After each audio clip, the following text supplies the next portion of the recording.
So here we have the fully marked out 10-inch by 10-inch grid with the arrow smocking lines.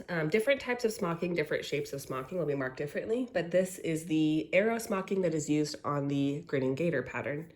To start, I like to use the bottom left V as my first point, and I just do a little stitch at the bottom of the V, and I go around one more time to secure it. Do a little stitch up at the top left of the V. You're gonna pull it tight so the 2 points match, and do a little stitch connecting those two.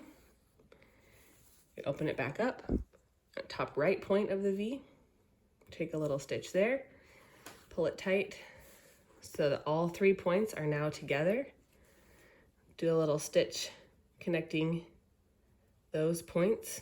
Sometimes I do 2 stitches there depending on how secure I want it to be. I'll just do 1. Next, I go up to the closest point, which is the V just above and to the right. Remember when we were marking, we went just up 1 dot to start the next V. That's where I'm starting my next one.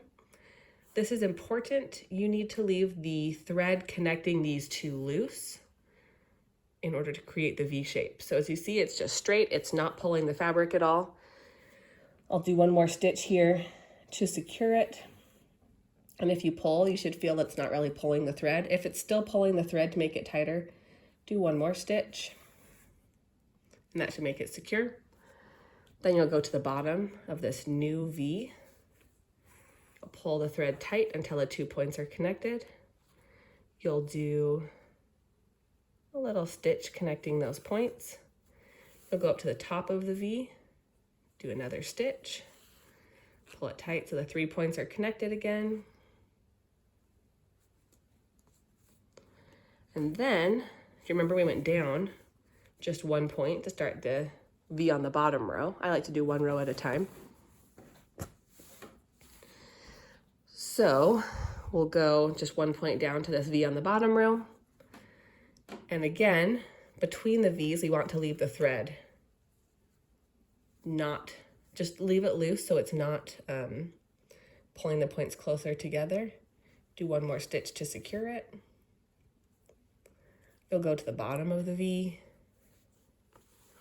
pull it so the 2 points are tight and connected.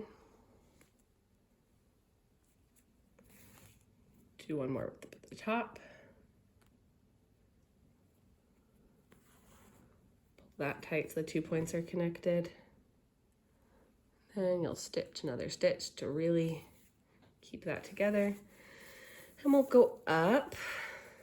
We have 2 more V's to do on this line. I'll hold this one up closer so it's easier to see.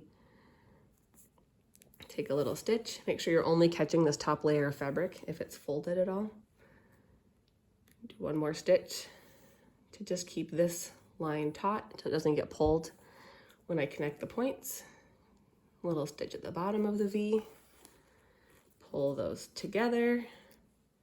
Do a little stitch to keep those points together. 1 more point up at the top of the V. And really, I'll just continue doing this until the entire piece of fabric is connected, just like this.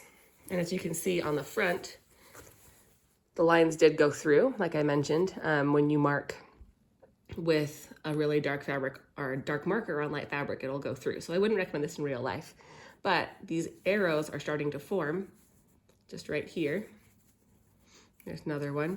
And as you continue stitching, you'll see more and more of those. So I will quickly stitch up the rest of this and then do some pictures so you can see what the front and the back will look like when it's all done.